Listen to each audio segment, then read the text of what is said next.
Okay, good morning, ladies and gentlemen, and really thank you for the great reception yesterday and for the invitation. It was excellent choice for a European version of your conference. To organize it here in South Spain, much better than in Helsinki at this time of year. Okay. I will tell you about the project that we are just about to finish at the moment. It started 2-3 years ago when a group of Finnish firemen, they were doing their training and tried to put out a fire in a usual normal apartment. They ignited the fire, waited for a minute or two, then tried to attack, go inside, but to their surprise, they couldn't open the inwards opening door. 2 sturdy firemen couldn't push the door open into the apartment. So, okay, they figured out, okay, there must be pressure against the door, which was a new observation for them. Nobody had realized that that could be the case. And obviously, that soon after the ignition, the fire service is never there, but it might be that the person inside the apartment was tried to escape and he or she wouldn't be able to do if the fireman couldn't open the door. Okay, so they came to us and asked, okay, is this really a problem? Is this really a situation? And what about the changing buildings? Our buildings are becoming more and more airtight due to the energy efficiency requirements, and also we are building tall, really tall buildings where the air tightness is and air tightness of the building envelope is needed to manage pressure conditions inside the building. So I started to look at the problem, and yes, indeed, in the most of the fire science, in the history of fire science, we have been looking at the fire that looks like this. It's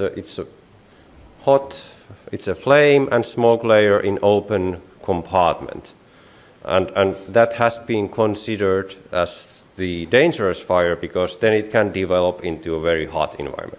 If we close the room, okay, we have assumed that the fire will suppress at some point and there's not really much risk. Okay, and now most fires, however, are like this. They happen in most residential fires. And in fire modeling, we have kind of avoided these problems over the years. At the time when I learned to use zone models, we were advised to, okay, you must create a hole of a few centimeters to the room just to avoid the pressure increase, because we were not really relying on any information or estimates that we would have of the envelope leakage, or we would consider the numerical schemes to solve the pressure unreliable. Okay. Now, doing the work with FDS, for some time the problem remained. We didn't have tools. Now, when we have the capability to model the leakage, we have capability to model the HVAC system, the challenge has changed into the how to actually do, how to determine the parameters for the model. What is the actual leakage area that we should put into the input file, how to find out the parameters of the HVAC model to describe the situation. So we started this project. You can see there are the other partners of the project. There was one HVAC company, one rescue service, fire engineering company, Markku Kauriala, actually one representative from that company is over here. Hey, Marianna. And then VTT. You can see the sponsors, and I would like to acknowledge my co-authors of the paper, two master students, Rahul and Umar, and then Topi Sikanen from VTT. So I will first run through the experiments that we did. There's a YouTube video of these experiments that you can find, basically telling the experimental setup, showing the basic results. So I will run through this really quickly. So we did, to kind of prove, is this situation real that the firemen observed, and to get some data to start the modeling, we did a series of experiments in abandoned apartment building in western Finland, in the first floor apartment. It was in rather good shape, but it had renewed windows. But in other sense, it represented the kind of 70s construction technology. Before the fire experiments, we measured the air tightness of the apartment by using kind of standard method called blower door method, where we close the ventilation system, and then we have a replace a normal door with a kind of curtain that has a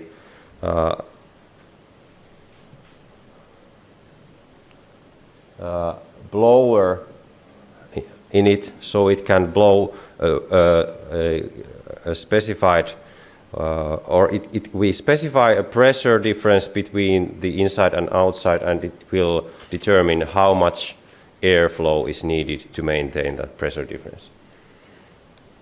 Okay, looking at the results from that, if we run the experiments with different pressure differences, first observation for us was that the standard procedure for the HVAC or the building physics guys would be to do the experiments with under pressure, okay? Because in normal situations the apartments are in negative pressure, which is not very useful for us. We wanted them to turn their blower another way and make it overpressure. Okay, if we run the experiments with different pressure, we can see that the volumetric flow rate will change a bit. In the building energy efficiency studies, it's normally expressed in terms of Q something, which is the volumetric flow rate per square meter of building envelope in hour. Okay, we can see that that number changes when we change the pressure difference. Okay, then if we divide the volume flow with the apartment volume, we get the exchange rate n something, and then if we apply kind of leakage formula, we can transfer this volumetric flow into kind of effective leakage area. Dividing that with the envelope area will give us kind of fraction of the envelope that is that acts as a leakage. Okay, in comparing to our norms, we can see that the Finnish building code requires that Q50, the flow rate at 50 Pascal pressure, must be less than 4, and it should be recommended level is less than 1. We can see that okay, it fulfills the requirement, but it's not. It doesn't represent the kind of the new recommended level. Comparing to NFPA 92 about that considers the smoke management, this building would be classified as kind of average in terms of the relative leakage area.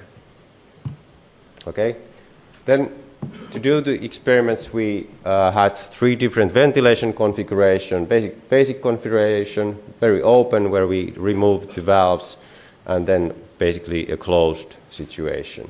We had 2 different fire sources, heptane pools, and 3 tests with polyurethane foam matrices.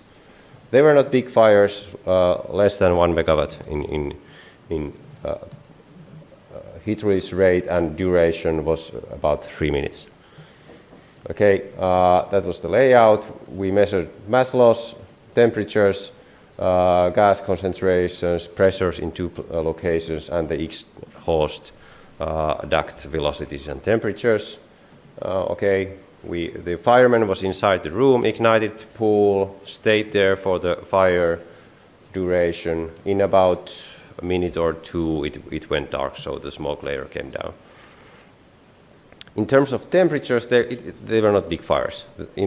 Under the ceiling, about 300 degrees, 150 degrees in average.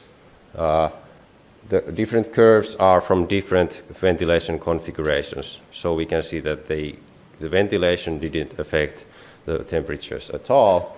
They were very repeatable in every sense. Then on the right, the polyurethane foam fires, similar temperatures, however, increasing a little bit more rapidly.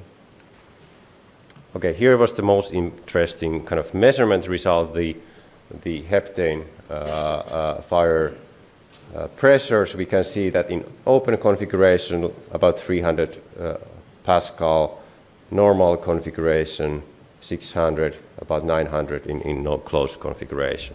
So there were quite big pressures. Ventilation flow rates increased, outflow in the overpressure after the suppression, a strong negative peak, so it was flowing inwards. Okay, before going to modeling, let's just look at the kind of situation. Here, the fireman now tries to escape or go out from the room, and he cannot pull up the door. And he has to wait for others to help from outside.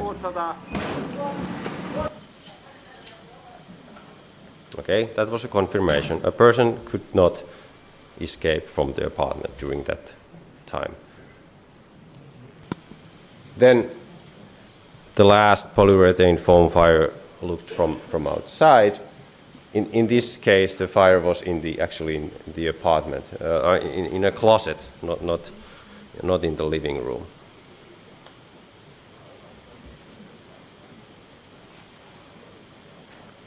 Okay, pressure increased. Now it's going down a bit, and then starts to increase again. When the fire develops, we can see that it's leaking smoke.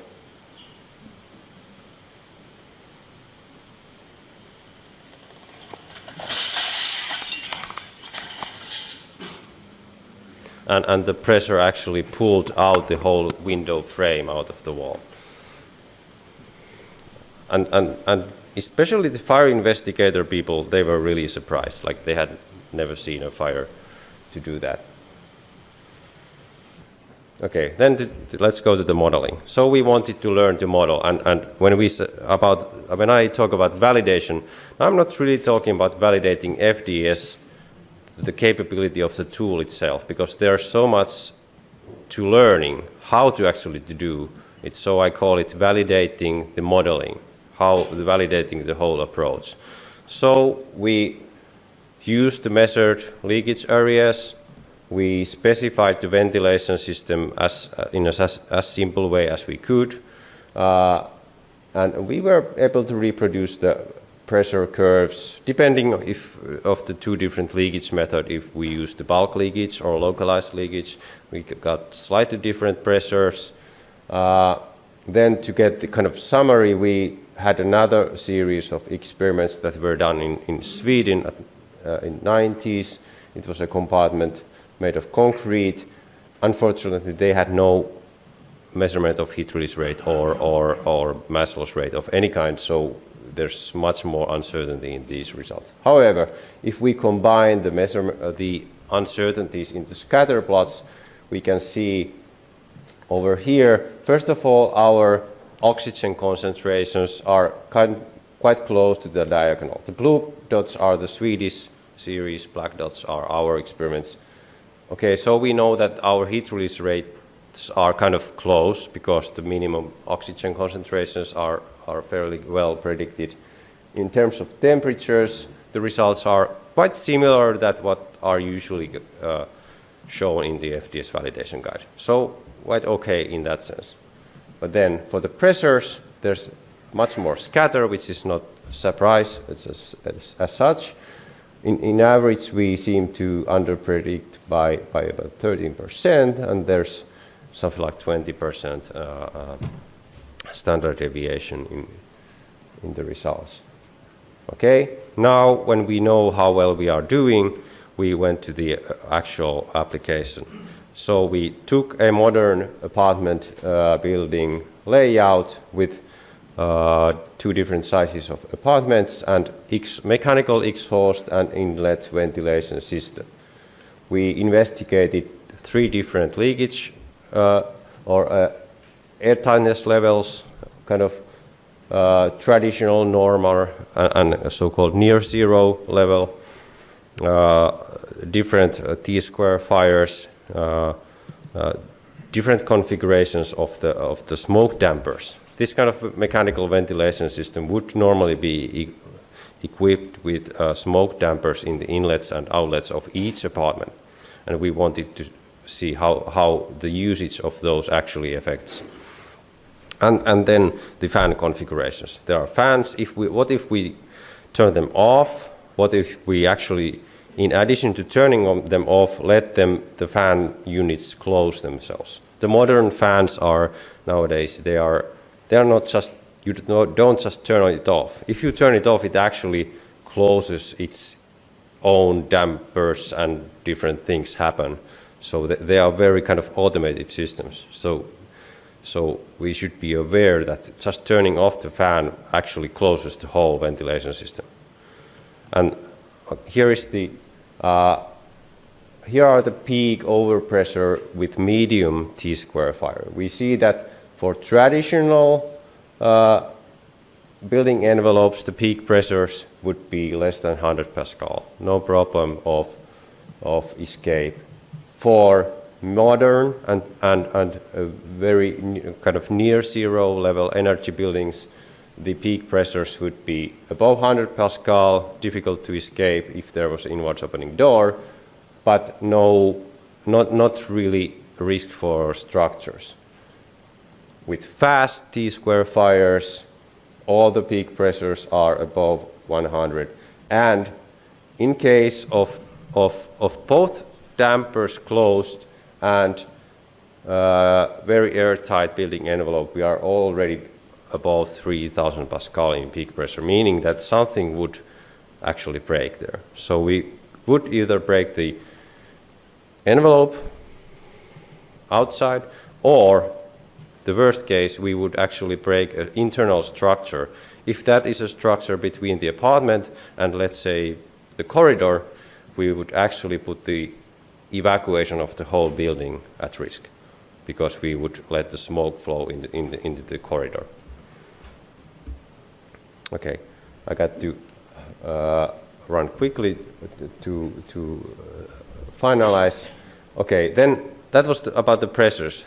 But what if we now let the dampers be actually open to manage the pressures? What happens to the smoke? So we looked at the smoke access to the neighboring apartment. We have one of the apartments is the fire apartment over there, and then there are the neighbors connected through the ventilation system. Obviously, if we close all the dampers, there's no smoke in other apartments, but then we looked at different configurations. What if we turn off the fan and there are no dampers at all? Okay, there seems to be smoke. If we have the fan on and no dampers, again, there's no smoke in other apartments. But if we keep the fan on and put dampers only to the inlet branch of the burning apartment, then there's no smoke at all in the other apartments. And this was kind of visual show. The same can be done for the visibility measures. Yesterday we discussed the role of the visibility as a life safety criterion. Here it's more like just again like a qualitative indicator: is there smoke in the other apartments or not? And we can confirm all the other scenarios except the one with both ducts closed, or the one with fan running and dampers only in the inlet branch would not. All the other scenarios would let the smoke go to the neighbors. Okay. Then finally we looked at how can we avoid the peak pressures. How big of a hole we need to add or additional leakage to avoid the excess pressures. And in this particular apartment with fast fire and a very airtight envelope, we can see that to avoid the 100 pascal pressure level, we should actually have a like 23 centimeter diameter hole somewhere. It's really big. And the architects wouldn't love it, and it's already a bit challenge. Okay, technically you can do it, but to avoid the kind of structural threshold limit that I set here to 1500 Pascal, it only requires something like a 50 millimeter hole as additional leakage, and it's easy to add to, for instance, to the ventilation system, and that's, to my understanding, is the way how they are doing it in Sweden. Okay, and last slide about now kind of a few of observations about modeling the HVAC system. This is the picture from the FDS Users Guide, and kind of telling that, okay, as an engineer, don't try to model the ventilation system or input the system as complex as it is, but rather simplify it. Okay? Describe the ventilation system as an effective loss coefficients and so on. But we found out that even doing that is very difficult because the real ventilation system, the systems are actually very complex. It's difficult to kind of engineer to calculate those loss coefficients based on the component information. Also, the fan units, as I mentioned, are much more complex than just a fan. There are internal components that introduce additional losses in the fan units, like heat coils, filters, and so on. And even in the actual implementation of the HVAC system, they don't really design the system based just on paper or in computer. When it's put in place, they actually have to tune it to get correct flow rates to all the apartments. So we shouldn't expect that as fire engineers we could simply model the system based on its nominal values. But we should have a capability to kind of tune our HVAC model to reproduce the correct flow rates at normal conditions before doing the fire. And maybe we then have a confidence to how it works also during the fire. And that's something where we would actually need a little bit better tool to kind of quickly find the loss coefficients for the HVAC model to reproduce the expected normal mode performance. Okay, that's it. Okay, thanks.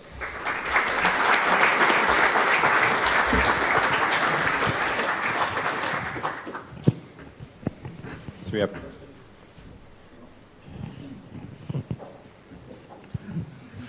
can you say something about your experience with the convergence of the pressure solver, number of iterations, and did you use the default settings or?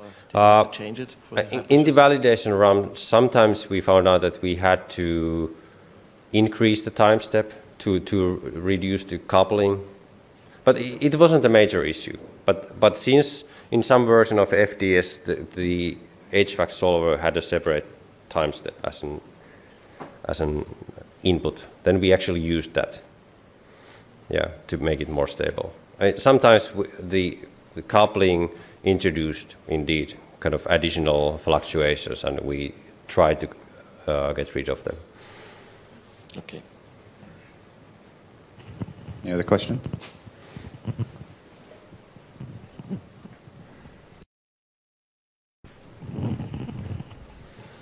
In the experiment configuration, you said that there were, for the different overpressures or underpressures, there were different leakage areas.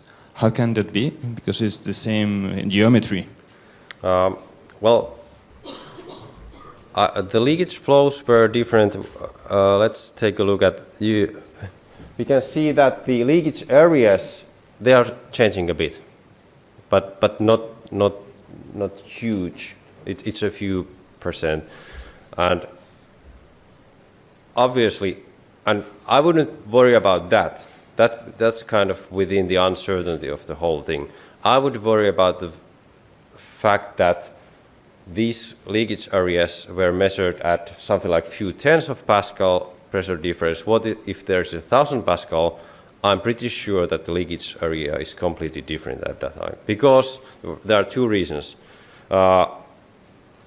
First of all, the structure can, of course, it can bend. The cracks and gaps can actually increase because the structure is kind of moving.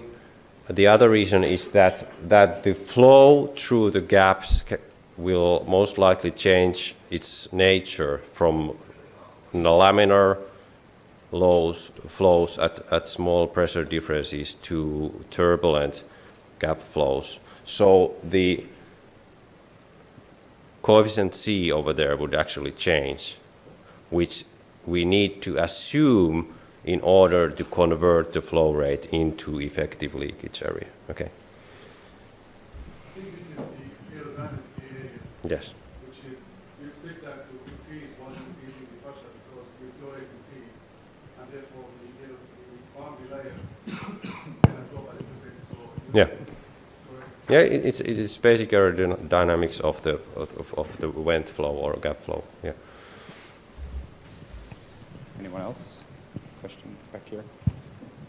Okay, thank you, Simo, very Thanks, much. Brian.